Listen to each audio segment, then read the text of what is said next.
सहनाववतु सहनौ भुनक्तु सह वीर्यं करवावहै तेजस्विनावधीतमस्तु मा विद्विषावहै।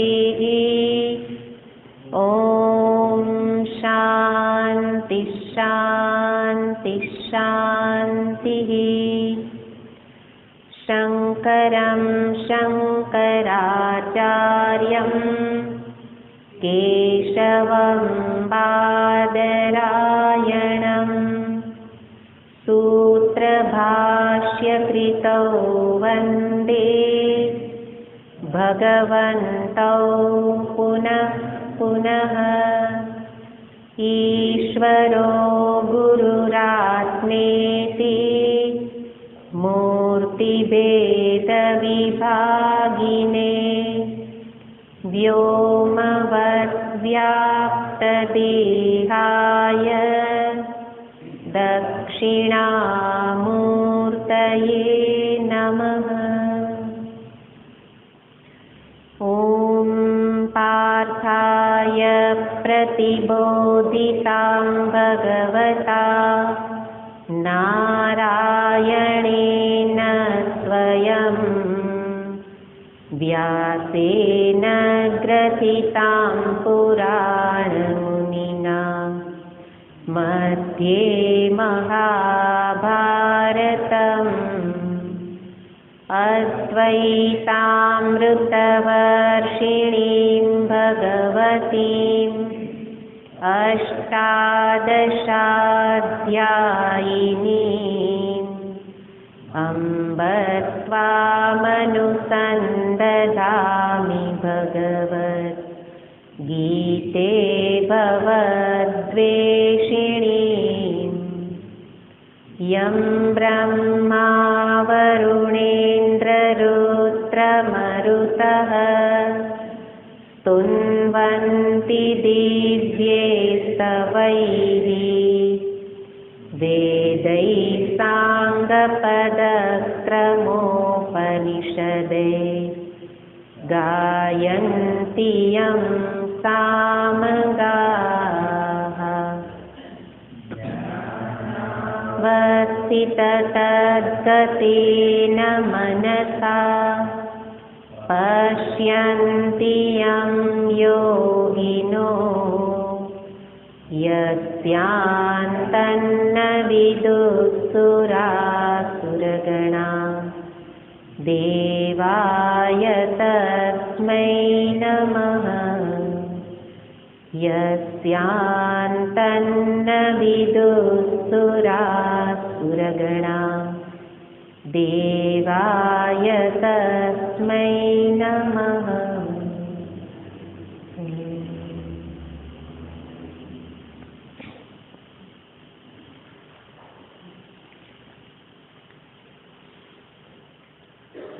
भगवान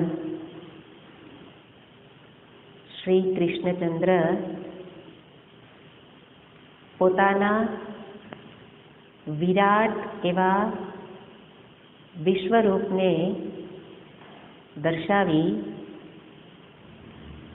અને અર્જુનની જ પ્રાર્થનાથી ફરી એ લીલાનું સંવરણ કરે છે. ભગવાન વિશ્વરૂપ દર્શાવે ત્યારે ભગવાનના કેટલાક સ્વરૂપોનો આપણે વિચાર કરવો જોઈએ. અલગ અલગ સ્વરૂપે ભગવાન દર્શન આપતા હોય એવા 5 સ્વરૂપનું નિરૂપણ શાસ્ત્રમાં બતાવવામાં આવે છે, જેમાં આપણે થોડી વધારે ગડમથલ થઈ જતી હોય કે ક્યાં ભગવાન દર્શન આપે ક્યાં ન આપે. તો પ્રથમ જે પરમાત્માનું સત્ય સ્વરૂપ છે એ છે પારમાર્થિક સ્વરૂપ. ભગવાનનું પહેલું સ્વરૂપ છે પારમાર્થિક સ્વરૂપ, એટલે કે બ્રહ્મ સ્વરૂપ. પરમાત્મા સત્ય સ્વરૂપે તો બ્રહ્મ સ્વરૂપે જ રહેલા છે. બ્રહ્મ કે જે પરમાત્માનું સર્વવ્યાપક સ્વરૂપ છે અને આ સ્વરૂપની જ પ્રાપ્તિ, એને જ જાણવું, એ જ જીવનનું પ્રયોજન છે. એના માટે બીજા સ્વરૂપો આલંબન બની શકે, પણ પહોંચવાનું તો અહીંયા જ છે. સત્યને જાણવું, બ્રહ્મ તત્વને જાણવું, અને બ્રહ્મ એ જ ચૈતન્ય સ્વરૂપ. અને એને જાણવા માટે કોઈ ઇન્દ્રિય ત્યાં કામ કરી શકે નહીં. ઇન્દ્રિય ગોચર નથી. જાણવું હોય તો એક જ ઉપાય, શાસ્ત્રૈક ગમ્ય. શાસ્ત્ર વડે જ જાણી શકાય, શબ્દની સહાયથી જ જાણી શકાય. તંત્વોપનિષદમ પુરુષ, આ ઉપનિષદ ગમ્ય છે. આ પુરુષ પરમાત્મા એ ઉપનિષદ ગમ્ય છે, એટલે ઉપનિષદ વડે જ જાણી શકાય. અને ગયા વખતે જોયું કે ઉપનિષદના સારરૂપ ભગવદ્ ગીતા છે, એટલે ગીતાજી વડે જાણી શકાય. તો એવા પરમાત્મા શાસ્ત્ર યોનિત્વાત, બ્રહ્મસૂત્ર કહે છે, શાસ્ત્ર વડે જેને જાણી શકાય. તો પ્રથમ સ્વરૂપ છે શુદ્ધ ચૈતન્ય સ્વરૂપ, એવું બ્રહ્મ સ્વરૂપ. બીજું સ્વરૂપ બતાવવામાં આવે છે માયા વિશિષ્ટ ચૈતન્ય. પ્રથમમાં શુદ્ધ ચૈતન્ય, જેમાં કંઈ ભળેલું નથી, સંપૂર્ણ શુદ્ધ. બીજું સ્વરૂપ બતાવવામાં આવે છે માયા વિશિષ્ટ ચૈતન્ય, માયા અવચ્છિન્ન ચૈતન્ય, માયા શબલમ બ્રહ્મ. આ બધા નામ કહેવાય. અને એનું જ નામ છે ઈશ્વર. એને કહેવાય છે ઈશ્વર. જે આપણે ઈશ્વર શબ્દ પ્રયોગ કરીએ છીએ એનો અર્થ આ છે, માયા શબલમ બ્રહ્મ, અથવા તો માયા સહિતનું ચૈતન્ય. પેલા શુદ્ધ ચૈતન્યમાં જ્યારે માયા શક્તિ ઉત્પન્ન થાય ત્યારે એ ઈશ્વર નામ ધારણ કરે. એને જાણવા માટે પણ એ પણ કોઈ દ્રષ્ટિગોચર નથી, ઇન્દ્રિયથી જાણી ન શકાય. એને પણ શાસ્ત્રથી જ જાણી શકાય, શાસ્ત્રૈક ગમ્ય. ઈશ્વરના સ્વરૂપને કે જે માયાથી વિશિષ્ટ ચૈતન્ય, તો એને જાણવા પણ શાસ્ત્રની જ સહાય. ત્રીજું સ્વરૂપ બતાવવામાં આવે છે અંતઃકરણ અવચ્છિન્ન ચૈતન્ય. આ બધી ગીતાજીની જ વાતો છે, ગીતાજીથી ભિન્ન કંઈ નથી. એને પહેલાં જ કહ્યું હતું, ઉપનિષદ આ ઉપનિષદની જ વાતો ગીતાજીમાં છે. અને એમાં અનેક રૂપ બતાવે, પછી આપણે એમાં ગોટે ચડીએ કે એમાંથી કયું રૂપ સાચું. એટલે જ આ સમજવું પડે. તો ત્રીજું બતાવે અંતઃકરણ અવચ્છિન્ન ચૈતન્ય, અંતઃકરણ વિશિષ્ટ ચૈતન્ય. એને જ કહેવામાં આવે છે આપણી ભાષામાં જીવ. આપણને થાય કે ભગવાનના સ્વરૂપ બતાવતા બતાવતા જીવને ક્યાં લઈ આવ્યા? તો કે જીવ પણ ઈશ્વરનું સ્વરૂપ છે. જ્યારે એ ઈશ્વર, એ ચૈતન્ય સ્વરૂપ એક અંતઃકરણમાં મર્યાદિત થઈ જાય, થઈ ગયા જેવું લાગે, થતા નથી, એ તો વ્યાપક છે, પણ મારી દ્રષ્ટિમાં અંતઃકરણ જેટલા સીમિત લાગે એવું ચૈતન્ય છે. તો ચૈતન્ય જ, એટલે કે ચૈતન્ય જ ભગવાનનું નામ છે. સાચા તો એ જ છે, પણ એક અંતઃકરણમાં બેઠેલા જણાય ત્યારે એનું નામ જીવ, અને જીવ પણ એ ઈશ્વર જ છે.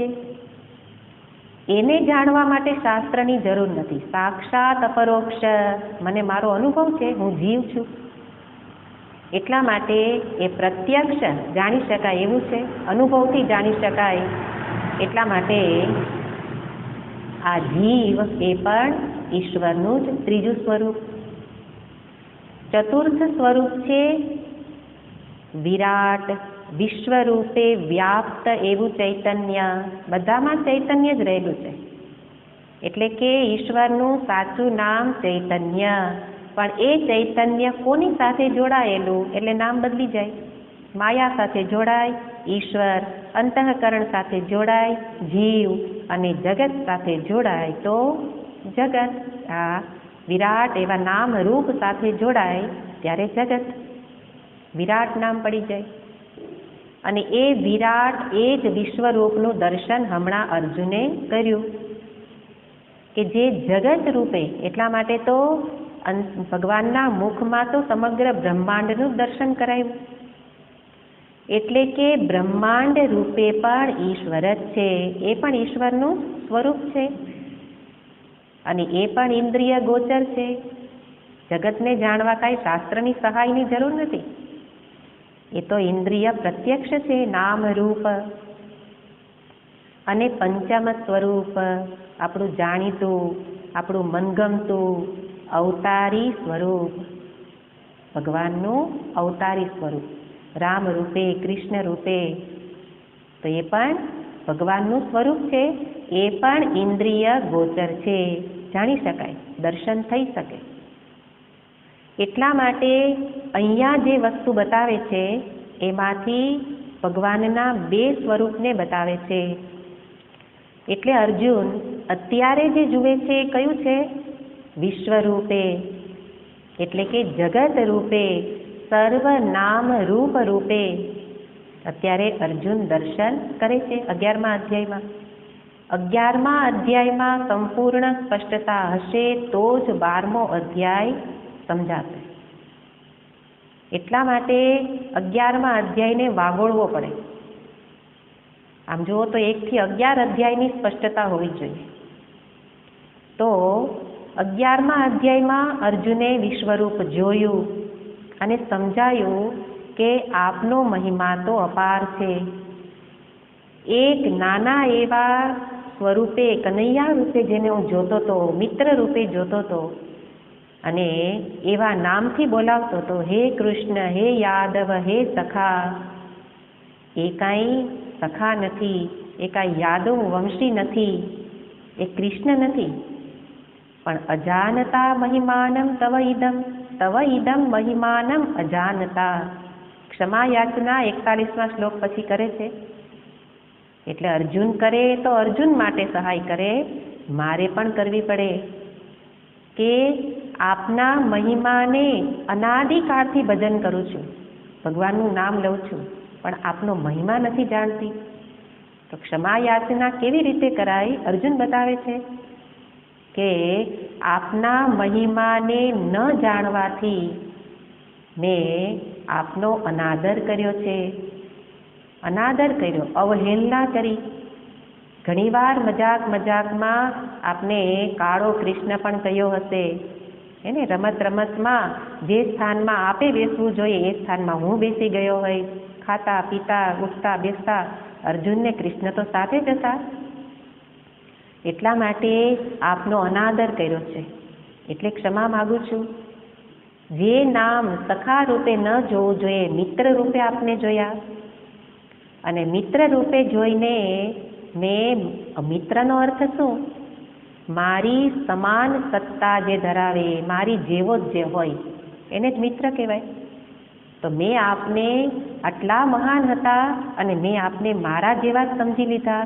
અનાદર એટલે તુચ્છકાર નથી, અનાદર એટલે જેનું જે સ્થાન છે એવું સ્થાન એને ન આપવું, એ અનાદર છે. પરમાત્મા કૃષ્ણ સર્વવ્યાપક છે, સર્વરૂપે છે, એવું ન જાણવું એ જ કૃષ્ણનો અનાદર. જાણે તો અનાદર ન કરે ને. જે જેવા છે એવા ન સમજવું એ જ એનો અનાદર. એટલા માટે આપણે ઘણા બધાનો અનાદર આ રીતે કરતા હોઈએ કે જેને આપણી જેવા જ સમજી લેતા હોઈએ, પછી સમજાય ત્યારે પણ ભૂલ સુધરતી નથી, ક્ષમા નથી માગી શકતા. કેમ? આપણી જેવા જ છે. તો આપણી જેવા જ સમજવા એ શું છે? અનાદર. અને એટલા માટે જો મહાનતા સમજે, આ ભગવાન છે એવું સમજે તો અનાદર ન કરે. પેલા નામદેવજીની જેવો વ્યવહાર થાય. મહાત્માઓનો વ્યવહાર કેવો હોય? તો તો કે પેલી રોટલી શેકતા હોય ને કૂતરું લેવા આવે તો કૃષ્ણ પેલા કૂતરા રૂપે પણ ભગવાનનું દર્શન છે. એટલા માટે પાછળ ઘીની વાટકી લઈને દોડે કે હે પ્રભુ, એ રોટલીમાં તો ઘી નથી ચોપડ્યું, આપના ગળે નહીં ઉતરે. તો એને સર્વત્ર દર્શન છે. દર્શન હોય એનો વ્યવહાર આવા બધા પ્રકારે થાય. પણ અર્જુન કહે છે કે આપના મહિમાને મેં ન જાણ્યો, એટલા માટે વારંવાર નમસ્કાર. બીજું તો શું કરી શકું? કાયમ પ્રણિધાય પ્રણમ્ય. આપને વારંવાર નમસ્કાર કરું છું, કારણ કે નમસ્કારનો અર્થ જ શું છે? અહંકારને ઝુકાવવું. અહંકાર વશાત મેં આપને મારા જેવા સમજ્યા. હવે સમજો છો આપના મહિમાને કે નત્વત સમઃ અસ્તિ અધિકઃ. આપના જેવો તો કોઈ નથી, તો આપનાથી અધિક તો કોઈ હોય જ નહીં. એટલા માટે આપને વારંવાર નમસ્કાર કરું છું. અને પોતાના અહંકારનું સમર્પણ કરે છે. એ રીતે ક્ષમા યાચનામાં મૂળ વસ્તુ છે અહંકારનું સમર્પણ. એ રીતે કરી અને અર્જુન કહે છે કે હવે મારી એક જ ઈચ્છા છે કે તદેવ રૂપમ દર્શય. તદેવ એ શબ્દ મહત્વનો છે કે ભગવાન પણ એ જ શબ્દ વાપરશે. અર્જુન કહે છે તદેવ રૂપમ ઇદમ રૂપમ દર્શય. આપનું એ જ રૂપ ફરી પાછું દર્શાવો. આપના આ સ્વરૂપને જાણી લીધું કે સર્વ રૂપે આપ જ રહેલા છો. તો હવે મારી એક ઈચ્છા છે, ફરી પ્રાર્થના કરું છું કે મને ફરીથી આપનું એ જાણીતું સ્વરૂપ બતાવો. વાસુદેવ, વસુદેવ નંદન. તો વાસુદેવ સ્વરૂપ, કૃષ્ણ સ્વરૂપને જોવું છે, દર્શન કરાવો. તો ભગવાન સંજય વચ્ચે બતાવે છે કે ભગવાન મહાત્મા છે. મહાત્મા છે એટલા માટે આશ્વાસયામાસ ચ ભીતમેનમ ભૂત્વા પુનઃ સૌમ્ય વપુઃ મહાત્મા. આ ભગવાન મહાત્મા છે કારણ કે મહાત્માનું લક્ષણ છે કે એને કોઈ પણ ક્ષુદ્ર ચીજોનું મહત્વ ન હોય. અને સાથે કોઈ એક પ્રાર્થના કરે અને જેનું હૃદય પીગળી જાય એ મહાત્મા. તો ભગવાને એવી દલીલ ન કરી કે હમણાં તે જ તો માગણી કરી હતી અને આ રૂપ દર્શાયું, ફરી પાછો બદલી જાય. ભગવાને એવું ન કહ્યું. ભગવાને શું કહ્યું? તદેવ રૂપમ પ્રપશ્ય. પેલા શું કહ્યું? દર્શય. ભગવાન કહે છે પ્રપશ્ય, જો. તે તું ઈચ્છે છે કે ફરી એ જ રૂપ, તો ફરી એ રૂપ બતાવું છું. તું જો, દર્શન કર, કારણ કે તું મારો અત્યંત પ્રિય છે. અર્જુન અત્યંત પ્રિય છે. ગીતાજીમાં 12મા અધ્યાયમાં તો વારંવાર કહેશે. અને અત્યંત પ્રિય હોવા માટે ભગવાન ત્યાં સંબોધન કરે છે, હે કુરુ પ્રવીર. એમને એમ ભગવાનને પ્રિય ના લાગે. પ્રિય થવા માટે અર્જુને ઘણું કર્યું છે. એટલે ખરેખર અહીંયા અર્જુનની જ સ્તુતિ ચાલે છે કે જીવ એમાં કેટલું સામર્થ્ય છે કે એક સંસારની વ્યક્તિને પ્રિય થઈ શકે, ભગવાનને પ્રિય થઈ શકે. કોને પ્રિય થવું? મારા હાથની વાત છે. અને ભગવાનને પ્રિય થવા શું કર્યું છે? કુરુ પ્રવીર. તું કુરુ પ્રવીર છો, કુરુ શ્રેષ્ઠ છો. એટલે કે બીજા બધી જગ્યાએ તે વિજય પ્રાપ્ત કરેલો જ છે. બીજાને જીત્યા છે, બધા જ રાજાઓને જીત્યા છે. એટલે તો તું બહાર નિષ્કંટક રાજ્ય પ્રાપ્ત કર્યું, એટલે નિર્ભય છો. પણ સાથે સાથે એટલું જ મહત્વનું નથી. અર્જુને પોતાના અંતઃકરણને પણ વશમાં કરેલું છે. અર્જુનના મન બુદ્ધિ એના વશમાં છે.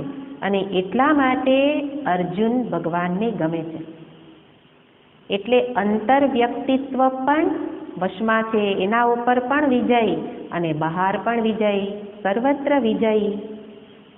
એટલે ભગવાન કહે છે કે તારી દરેક ઈચ્છા તું બોલે ને તરત પૂરી થાય. કારણ તું મારો કૃપા પાત્ર છો. તો કૃપા પાત્ર થવા માટે આ બધી અહીંયા અધિકારીત્વના લક્ષણો બતાવે છે કે ભગવાનને ગમવા માટે શું કરવું જોઈએ. તો અર્જુને કહ્યું તદેવ રૂપમ મે દર્શય, અને પછી કે છે પ્રપશ્ય, જો. અને ભગવાન કે છે એવં રૂપઃ નૃલોકે ન ત્વદ અન્યેન દ્રષ્ટુમ શક્યમ. આ મનુષ્ય લોકમાં આવા પ્રકારનું જે હમણાં રૂપ જોયું, વિશ્વરૂપ, એવું રૂપ જોવા માટે બીજા કોઈ પણ સક્ષમ નથી.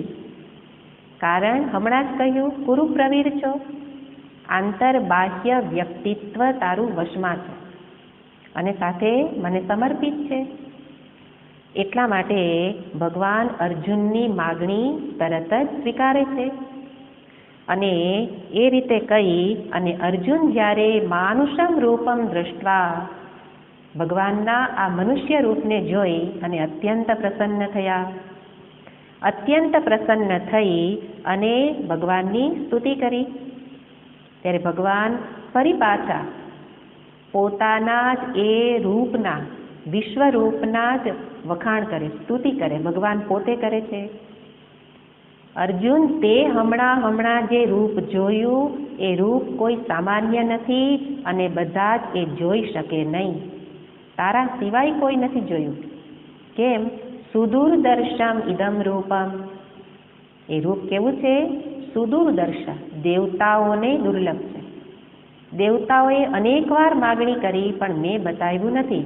હા, તારી સાથે સાથે ઋષિ મુનિઓ દેવતાઓએ જે ઝલક મેળવી લીધી પણ એના માટે મેં બતાવ્યું નથી. તારા એકના માટે જ આ રૂપ બતાવ્યું છે. આ એક અર્જુનને માટે જ આ પ્રકારનું રૂપ બતાવવાનું કારણ પછીના છેલ્લા 2 શ્લોકો કે ખૂબ મહત્વના શ્લોક છે.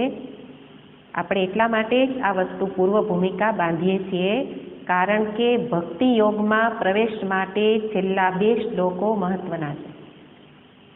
કેમ અર્જુન પક્ષપાતી કહેવાય ને ભગવાન, તો કે અર્જુન અત્યંત પ્રિય અને દેવોની પ્રિયતા એટલી નહીં.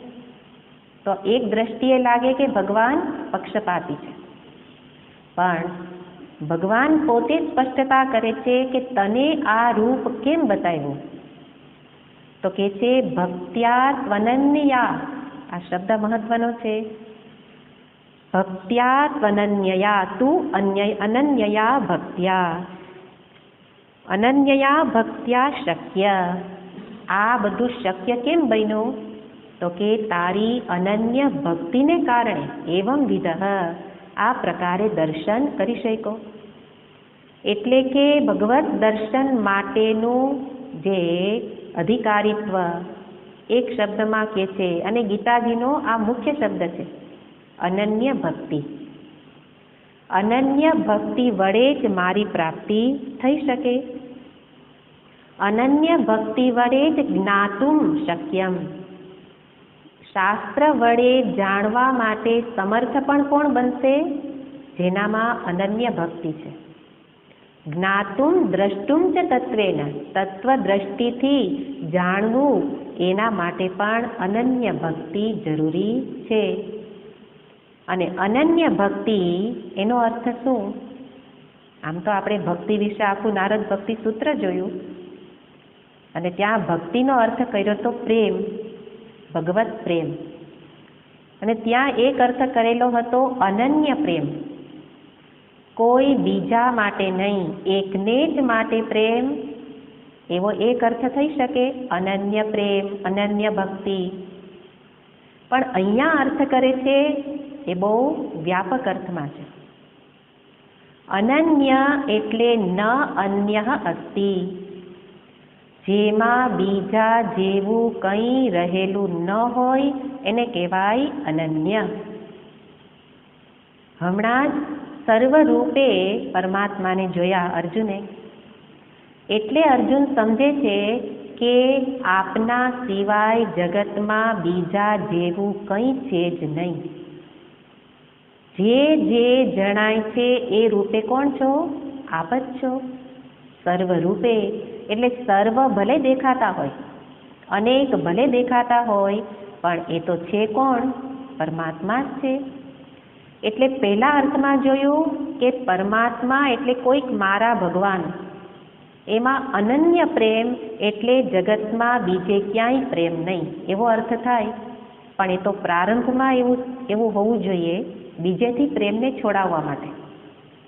પણ અંતે તો આ અનન્યતા જીવનમાં લાવવી પડે. કઈ અનન્યતા? કે જગતમાં પરમાત્મા સિવાય બીજું કંઈ છે નહીં. બીજું કંઈ છે નહીં એનો અર્થ શું સમજવાનો? પરમાત્મા સિવાય બીજું કંઈ સત્ય નથી. આ સત્ય શબ્દ ઉમેરવાનો છે તો ઘણું, પણ બીજું કંઈ સત્ય નથી. જે દેખાય છે એ સત્યતા તો ઈશ્વરની છે. વિચાર કરો, શાસ્ત્રની દ્રષ્ટિએ વિચાર કરીએ તો કે જે વસ્તુઓ કે પાત્રને જુઓ કે કોઈ પણ નામને જુઓ, રૂપને જુઓ, એની સાથે આપણે શબ્દ પ્રયોગ કરીએ છીએ છે.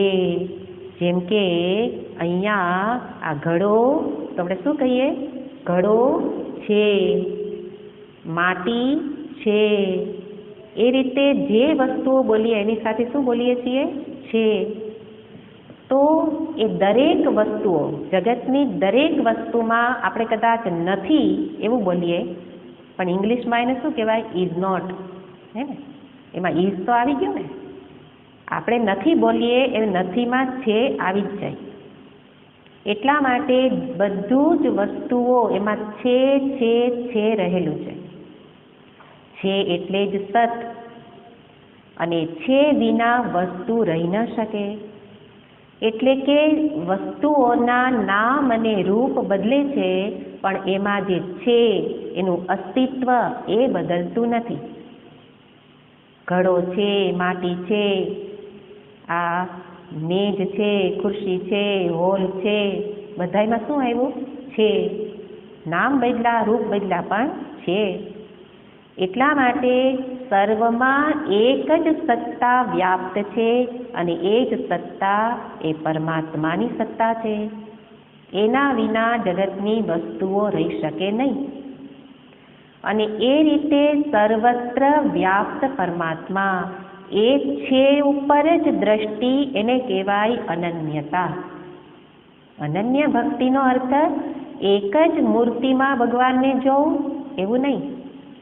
શરૂઆત ત્યાંથી થાય, પણ પછી તો એ જ મૂર્તિમાં રહેલ પરમાત્મા જ સર્વ મૂર્તિઓમાં રહેલા છે. એટલે કે દ્રષ્ટા રૂપે પણ એ, દ્રશ્ય રૂપે પણ એ. દ્રષ્ટા દ્રશ્ય એવા ભેદ ઈશ્વરમાં નથી. અને એ રીતે જેનું દર્શન છે, એ દર્શન જેનું છે એ જ ભક્તિ, એવી અનન્ય ભક્તિ વડે જ આ શક્ય છે. એવં રૂપ એવં વિધ, આ પ્રકારનું દર્શન એટલે કે સર્વ રૂપે, બ્રહ્માંડ રૂપે ઈશ્વરનું દર્શન કોના માટે સંભવ છે? જે પરમાત્મા સિવાય બીજું કંઈ જોતા નથી. બીજું જુએ તો અનન્યતા નહીં. બીજું જોવું એટલે બીજામાં સત્યતા જોવી. અને એવી રીતે સમજવું એ દુર્લભ છે, અને અર્જુનમાં છે. એટલા માટે કહ્યું કે ભક્ત્યા અનન્યયા શક્ય એવં વિધોર્જુન. પણ આ કરી કોણ શકે? તો ફરી સંબોધન વાપર્યું છે, પરંતપ. હે પરંતપ. પરંતપ હોય એ જ અનન્ય ભક્તિ કરી શકે. પરંતપ એટલે જે પરાંતાપયતી, બીજાને તપાવે, પોતાને તપાવે. આગળ જોયું તું, બીજા ઉપર વિજય મેળવો છે, પોતાના ઉપર વિજય મેળવો છે. એટલે કે બીજાને તપાવે એટલે બીજાને પણ વશ કરી શકે. એ તો સરળ છે, પણ પોતાને વશ કરવાનું, પોતાને તપાવવું એ કઠિન છે. અને મુખ્ય અર્થ છે તપ. પરંતપનો સામાન્ય અર્થ જે તપસ્વી છે. તપસ્વી છે, અને તપ એટલે સ્વેચ્છાએ સ્વીકારેલું કષ્ટ, પોતાની મરજીથી સ્વીકારેલું છે. તો મુખ્ય તપ તો એ જ છે પરમ તપ. પરમ તપ કયું છે? રાગ દ્વેષને વશ ન થવું, એ તપ છે. કષ્ટ છે ને, હમણાં કહ્યું તપ એટલે કષ્ટ, પણ સ્વીકારેલું છે.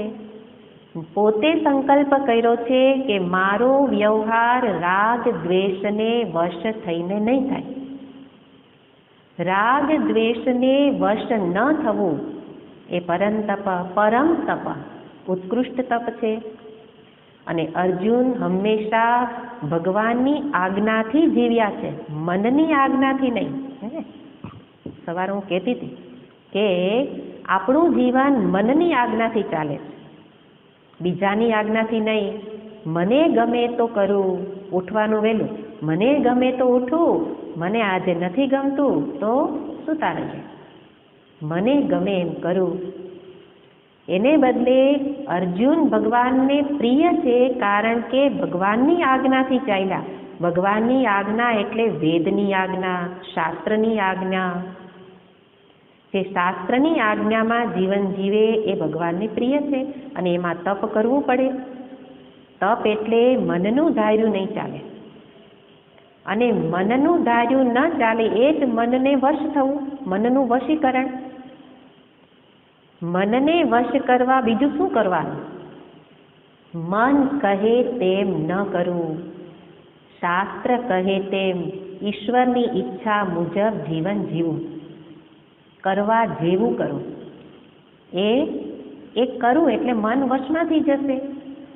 તો એ પ્રકારે પરમ તપ છે માટે અને અનન્ય ભક્ત છે માટે આવા પ્રકારનું સ્વરૂપ એટલે કે બ્રહ્માંડ રૂપે ઈશ્વર દર્શન કરી શક્યા.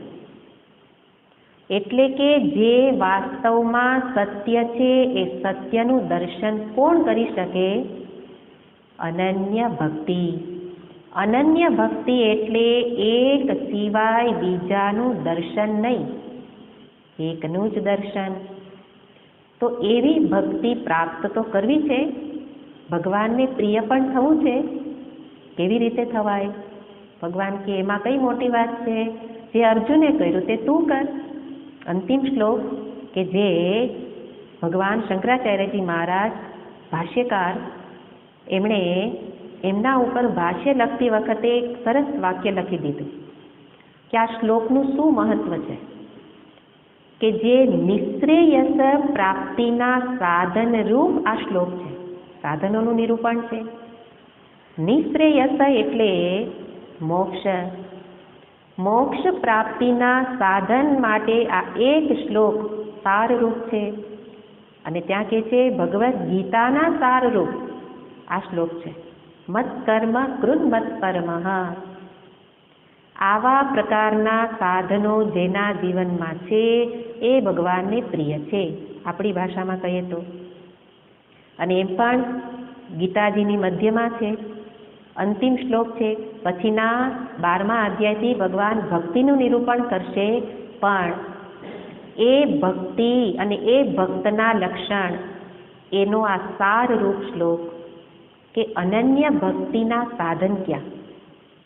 અનન્ય ભક્તિનું મહત્વ તો બતાવ્યું કે અનન્ય ભક્તિ હશે એ જ વિશ્વ રૂપે બ્રહ્માંડ રૂપે ઈશ્વર દર્શન કરી શકે. પણ કોણ અનન્ય ભક્ત કોણ બની શકે? 5 સાધન બતાવે છે. 3 સાધન કરવા જેવા છે, 2 સાધનને છોડવા માટે કહે છે. પ્રથમ સાધન બતાવે છે મત કર્મઃ કૃન. મત કર્મઃ કૃત, જે મારા માટે કર્મ કરે. કર્મનો ત્યાગ નથી કીધો ભક્તને માટે, પણ કર્મ કરે પણ કોના માટે કરે? મારા માટે કરે. શ્રૌત કર્મ, સ્માર્ત કર્મ જે આપણે પૂર્વ સ્તોત્રમાં જોયા, એ કર્મ તો કરે, એટલે કે વાપી, કૂપ, તળાગાદી ઇત્યાદિ જે સમષ્ટિના કલ્યાણ માટેના કર્મ જરૂર કરે, પણ કોના માટે? સામે કોને રાખે? હું ભગવાન માટે કરું છું. આપણે મંદિર નિર્માણ કરીએ ત્યારે આપણને શું યાદ રહે? આ ભગવાનનું કામ છે. એને કહેવાય મત્કર્મકૃત. એને બદલે મારે કરવાનું છે, ક્યારે થશે, કેવી રીતે થશે, તો એ મત્કર્મકૃત નથી. ભગવાન માટે એટલા માટે રમણ મહર્ષિજીના જીવનનું દ્રષ્ટાંત છે કે આવી રીતે જ મંદિર નિર્માણ ત્યાં આશ્રમમાં થવાનું હતું અને મીટિંગ મળેલી બધા કાર્યકર્તાઓની અને કાર્યકર્તાઓએ મોટું લિસ્ટ તૈયાર કર્યું કે આ આશ્રમ મંદિર કેવી રીતે બનશે, એટલે આટલા મોટા મોટા લોકોને મળવા માટે જવું પડશે, એના વિના નહીં બને. અને એટલે મહર્ષિજી બેઠા છે, સાંભળે પણ એને ગમે નહીં. એટલે વાત પૂરી થતાં કોઈક ભક્તની દ્રષ્ટિ પડી કે મહર્ષિજીને આપણી ચર્ચા નથી ગમતી. એટલે પૂછ્યું કે આ વાત બરાબર છે? તો કે તમને લાગતી હોય તો બરાબર છે. એટલે કે પણ આમાં આપણે કરવું શું જોઈએ? તો કે તમે કેવી વાતો કરો છો કે જેના નામ તમે લીધા એ તો અહીંયા આવીને મને મારા પગ પકડીને માગે છે કે આટલું કરી દેજો, આટલા આશીર્વાદ આપો, આટલા આશીર્વાદ આપો. હવે અહીંયા આવીને માગે છે, એની પાસે તમે માગવા જવાના છો. આ કામ કોનું છે? ભગવાનનું છે. ભગવાનનું કામ છે અને પૂરું કોની પાસે કરાવવું છે? અહીંયા માગવા આવે કે જે પોતે જ ખાલી છે એની પાસે માગવા જશો. એટલા માટે સમષ્ટિના કલ્યાણ અર્થે જે કાર્ય થાય એ ભગવાન પૂરું કરે. એનો અર્થ એમ નહીં કે પ્રયત્ન ન કરીએ, પણ આપણા દરેક કર્મ ચિંતા રહિત થાય. આટલું જ નહીં, દરેક કર્મ સવારથી ઉઠી રાત સુધી જે કર્મ કરું મત કર્મકૃત બની જાઓ. સ્નાન કરું છું, શેના માટે કરું? આ મંદિરને સ્નાન, શરીરરૂપી મંદિર એને સ્નાન કરાવવું તો અંદર બિરાજેલા પ્રભુની સેવા પૂજા થાય. એટલા માટે સ્નાન, શુદ્ધિ, ઘરની સફાઈ કરીએ. તો એ દરેકના કેન્દ્રમાં જ્યારે ભગવાન આવી જાય, ઈશ્વર આવી જાય, ત્યારે બની જાય મત કર્મકૃત. ભગવાન કહે છે મારા માટે કર્મ કર. એને બદલે આપણે પૂજા પૂરી થાય તો અંતે ભલે બોલીએ શ્રી કૃષ્ણાર્પણમસ્તુ, પણ એ કહીએ છીએ પણ કરતા નથી. વાસ્તવમાં અર્પણનો ભાવ અંતરથી થાય તો અંતરમાં શાંતિ જ રહે. કર્મ કરીએ તો પણ સ્વસ્થ શાંતિ. એટલે સાધન બતાવ્યું, મારા માટે કર્મ કર. મત કર્મકૃત મત પરમઃ. મને કેવો સમજ? પરમઃ, હું જ શ્રેષ્ઠ છું. અનન્ય ભક્તિનું સાધન છે કે મારાથી અધિક કોઈ શ્રેષ્ઠ નથી. ભગવાન સિવાય બીજું કોઈ અંતિમ નથી. અંતિમ ગતિ તું મને માની લે, અંતિમ શ્રેષ્ઠતા મારામાં મૂક. એટલે કે પ્રાપ્તવ્ય તો એક ઈશ્વર જ છે, બીજું કંઈ નહીં. આ બધા સંકલ્પો થવા જોઈએ. હજી આપણે ભગવાનની પૂજા સેવા કરીએ, નામ લઈએ અને જોઈએ છે શું? બીજું બધું. તો પરમઃ ગતિ નહીં. મત પરમઃ, હું જ અંતિમ છું, હું જ પ્રાપ્તવ્ય છું, એવું જે માને.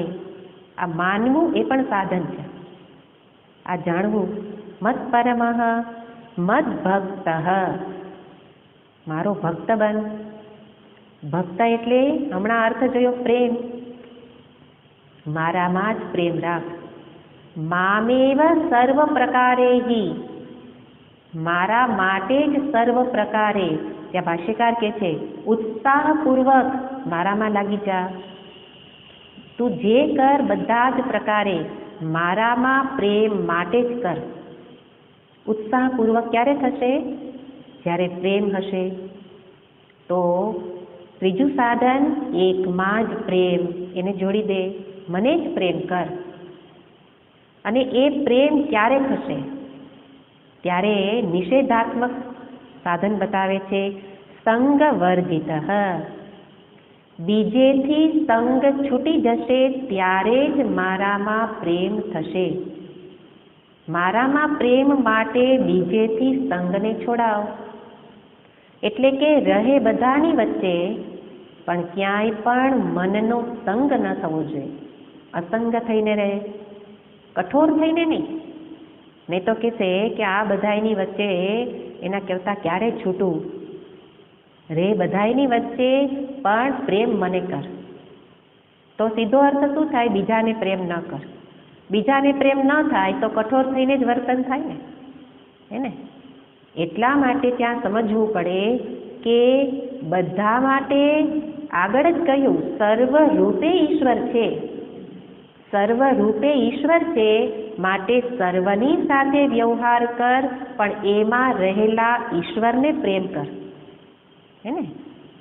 જે પ્રેમ થાય છે, વ્યવહાર જેની સાથે કરે છે એની સાથે દર્શન કોનું કર? એમાં પણ ભગવાન છે. એટલા માટે પ્રેમ ભગવાનને કર, એનામાં રહેલા ભગવાનને. એટલે વ્યવહાર થશે પણ પ્રેમ કોને થશે? એમાં રહેલા પરમાત્માને. એ રીતે સંગ રહિત થઈ શકાય કે વ્યવહાર કરું પણ મને યાદ હોય કે એનામાં ઈશ્વર રહેલા છે.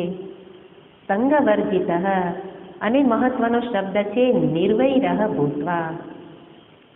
સર્વત્ર વેર રહિત થા, બીજે વેર રહિત થા. એટલે કે વેર ક્યારે બંધાય, શત્રુતા ક્યારે થાય? જ્યારે કોઈ મારું નુકસાન કરે ત્યારે. તો કે છે મોટામાં મોટું ખૂબ અત્યંત નુકસાન કોઈ મારું કરે તો પણ મારા માટે એનામાં વેરભાવ ન થાય, એ નિર્વૈરઃ. તો કે એવું ક્યાંથી થાય? આટલું મોટું નુકસાન કરે અને અમે કંઈ બોલીએ જ નહીં. એટલે તો આપણે બધાય શાસ્ત્ર ક્ષમા કરી અને આ બધાય અધર્મીઓના અધર્મને વધારતા જાય. પણ એ તારે ક્યાં જોવાનું છે? તારા ચિત્તને સંભાળવાનું છે. અને અધ્યાત્મ સાધના તો પોતાના માટે છે. એટલા માટે તારે શું કરવાનું એ બતાવે છે. બીજાએ નુકસાન કરવું હોય ભલે કરે, બીજાએ વેર બાંધવું હોય ભલે બાંધે, પણ તું એની સાથે વેર નહીં બાંધ. કેવી રીતે થશે?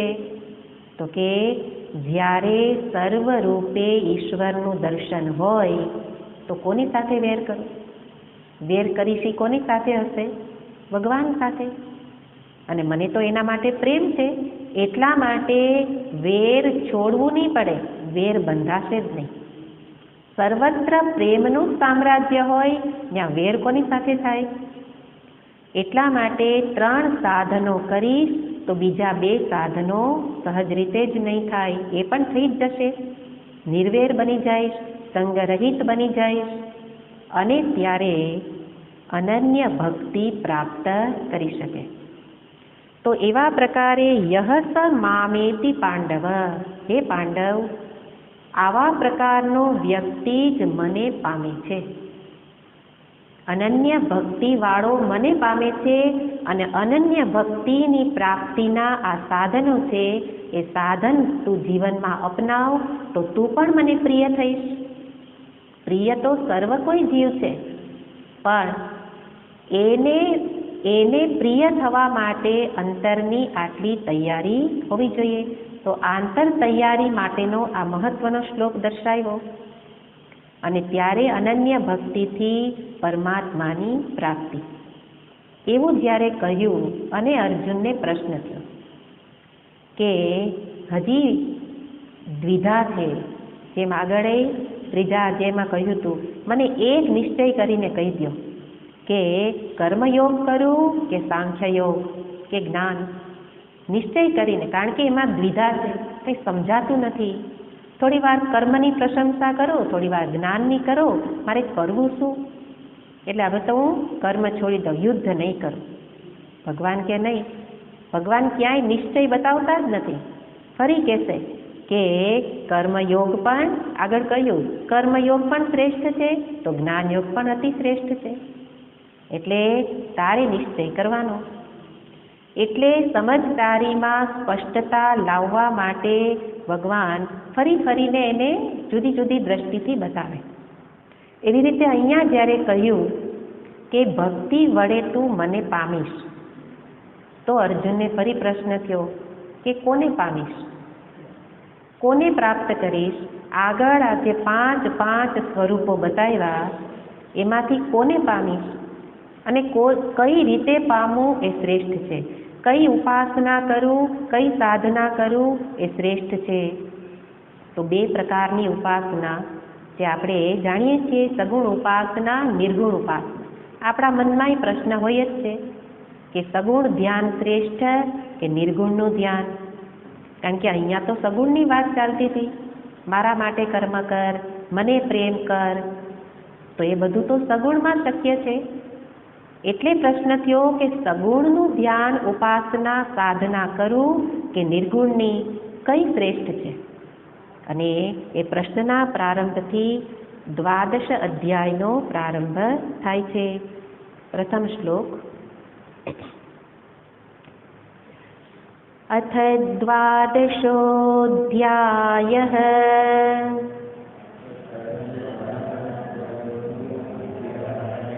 અર્જુન ઉવાચ. સાથે એવં સતતયુક્તા યે ભક્તા ત્વાં પર્યુપાસતે યે ચાપ્યક્ષરમવ્યક્તં તેષાં કે યોગવિત્તમાઃ. કે યોગવિત્તમાઃ. કોણ યોગવિત્તમાં એટલે શ્રેષ્ઠ છે? કયો યોગ શ્રેષ્ઠ છે?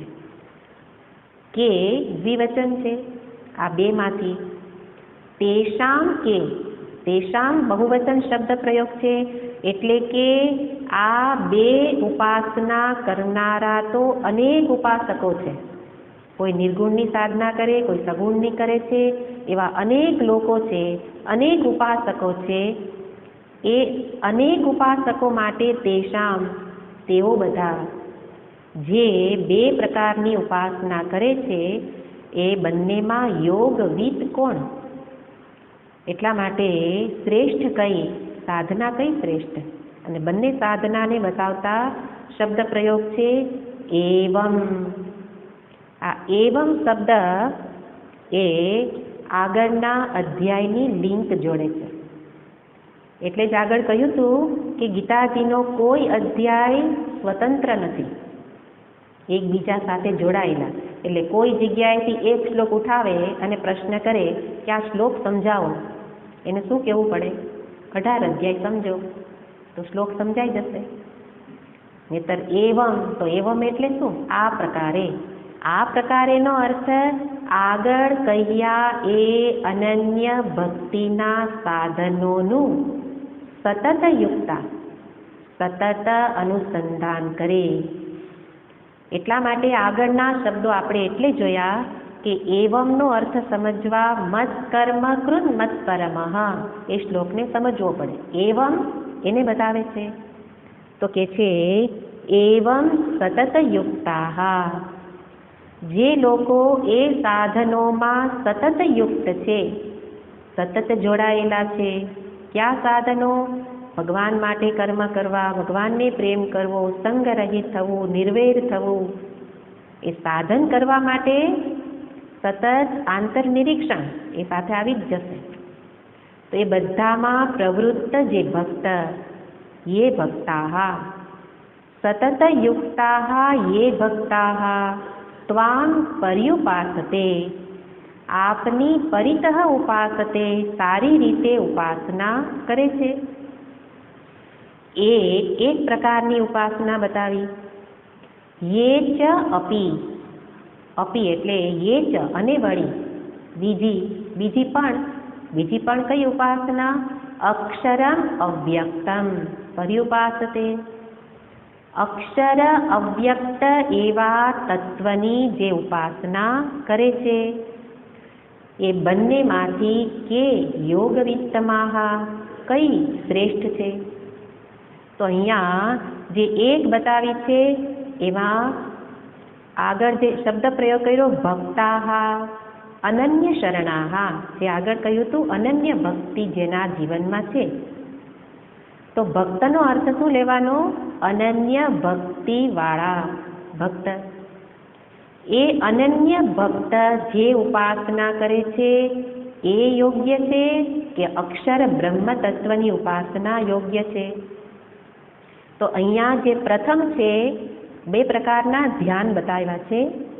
એમાં પ્રથમ સગુણ સાકાર પરમાત્માનું ધ્યાન અને બીજું નિર્ગુણ નિરાકારનું ધ્યાન. તો એકમાં ઇન્દ્રિય ગોચર પરમાત્મા છે, ઇન્દ્રિયથી જાણી શકાય, અને બીજામાં ઇન્દ્રિય અગોચર છે. અક્ષર પરમાત્મા શુદ્ધ ચૈતન્ય, જે આગળ 5 સ્વરૂપ જોયા, એમાં જે શુદ્ધ ચૈતન્ય પરમાત્મા સ્વરૂપ છે, કેવું છે? અક્ષર અવ્યક્ત. તો કે છે એ પ્રકારનું જેમાં કોઈ વિશેષો રહેલા નથી, નિર્વિશેષ સ્વરૂપ. એની સાધના કરવી કે પછી સગુણની સાધના કરવી? આપ કહો એમ કરું. હે ને? ફરી અર્જુનનો અહીંયા દ્વિધા છે, અને અર્જુન એટલે આપણા માટે પ્રતિનિધિ છે કે શું કરું, કયું શ્રેષ્ઠ હોય એ કરું. એટલા માટે બંનેનો ભેદ સમજવો પડે કે સગુણ સાકાર ભક્તિ, જે અનન્ય ભક્તિ છે, જેના આગળ સાધન બતાવ્યા, એમાં કર્મ જરૂરી છે. એટલે તો કહ્યું મત કર્મકૃત, મારા માટે કર. તો સગુણ સાકાર ભક્તિ માટે કર્મ જરૂરી છે, એમાં કર્મ રહેલા છે. પણ અક્ષર અવ્યક્ત એવા સ્વરૂપને જાણવામાં કર્મની જરૂર નથી. એટલા માટે એને જાણવા માટેનો અધિકારી કોણ? સર્વ કર્મ સંન્યાસી. એટલે અહીંયા ફરી બે અર્થ થશે, સંન્યાસી શ્રેષ્ઠ કે કર્મી. હે ને? આ રીતે અર્થઘટન કરો તો કર્મી, જે પેલો કર્મ કરનારો પણ ભલે ભગવાન માટે કરે, પણ છે તો કર્મી, તો એ કર્મી શ્રેષ્ઠ કે સંન્યાસી?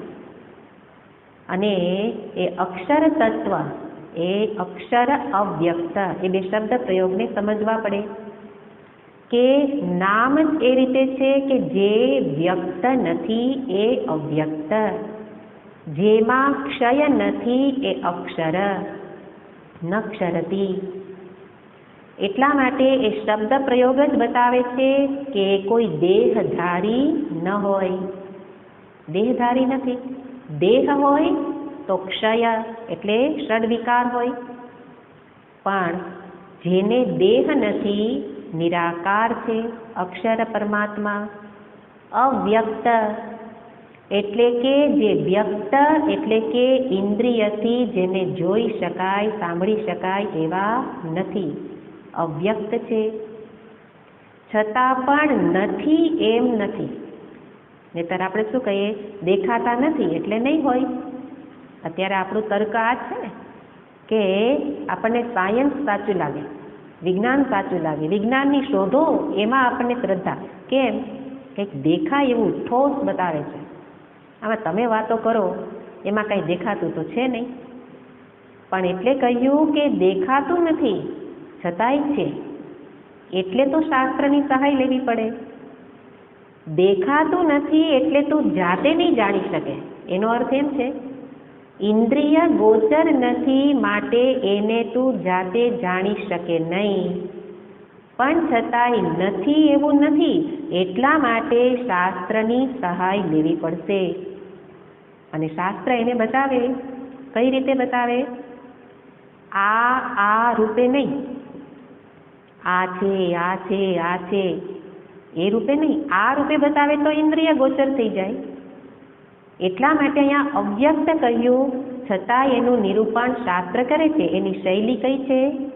ન ઇતિ, ન ઇતિ, નેતિ, નેતિ. એટલે કે આ નહીં, આ નહીં, આ નહીં, એ નથી નથી કરી જે દેખાય છે એનો નિષેધ કરે. તું જેને જેને પરમાત્મા માને છે એ નહીં, એ નહીં, અને બધું દૂર થતાં જે અંતે અવશિષ્ટ જે બાકી બચે તે બ્રહ્મ, તે અક્ષર અવ્યક્ત બ્રહ્મ. એટલા માટે એને બતાવવાની શૈલી છે નિષેધાત્મક શૈલી. એટલે અંતે પછી કોઈ ધર્મ બતાવે કે અંતે શું બૌદ્ધ ધર્મ કહેશે અંતે કંઈ બાકી ન બચે એટલે શૂન્યમ શૂન્યમ, કંઈ નથી રહેતું, શૂન્ય. તો કે શૂન્ય છે એવું કહેનારું કોક જોઈએ ને, હે ને? એટલા માટે અંતે વેદાંતની અત્યંત નજીકનો મત છે, પણ અંતે અહીંયા આવીને અટકી જાય ત્યારે એને શું તર્ક બતાવે વેદાંત કે શૂન્યને પણ શું કહે છે, અંતે બાકી શૂન્ય બચે છે. તો એ છે તો છે ને કોક, એટલા માટે એ છે એ જ બાકી બચે છે, એ જ બ્રહ્મ, એ છે એ જ બ્રહ્મ. અને એવી રીતે જાણવાનું છે, એમાં કંઈ કરવાનું નથી, પણ જાણવા માટે શાસ્ત્ર અને આચાર્યની સહાય લેવી પડે. તો કહે છે કે મેં તો એટલે કે આપણા મતે આ નિર્ગુણ ઉપાસના આપણને શ્રેષ્ઠ લાગે છે. એટલે પ્રશ્ન એવો કદાચ અર્જુનને થાય કે આપણને થાય કે આ સગુણ સાકાર કરતાં નિર્ગુણનું ભજન કરું તો બરાબર ને, હે ને? કારણ કે કંઈક એમાં કંઈક સમજવા જેવું છે. સગુણમાં તો શું સમજો, કંઈક બુદ્ધિ લડાવવી હોય તો આ નિર્ગુણમાં મજા આવે એવું છે, સમજવાની મજા. એટલે આત્મા કરીએ, કૃષ્ણ કૃષ્ણ ન કરીએ, હે ને? એટલે હવે તમે કયો, આપણે તો નિર્ણય જ કરી નાખીએ, પણ અર્જુન તો ભગવાનને પૂછે છે કે કરું શું, શ્રેષ્ઠ હોય એ કરું, કઈ ભક્તિ કરું? પ્રશ્ન છે કઈ ભક્તિ કરું, સગુણની કરું કે નિર્ગુણની? એ રીતે શ્રેષ્ઠતા વિશે પૂછે છે અને ભગવાન એનો ઉત્તર આપે છે. એને આપણે પછી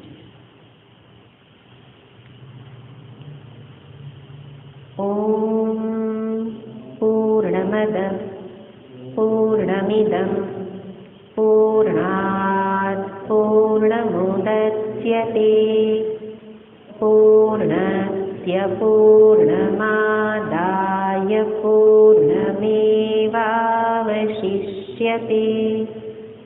ઓમ શાંતિ શાંતિ શાંતિ.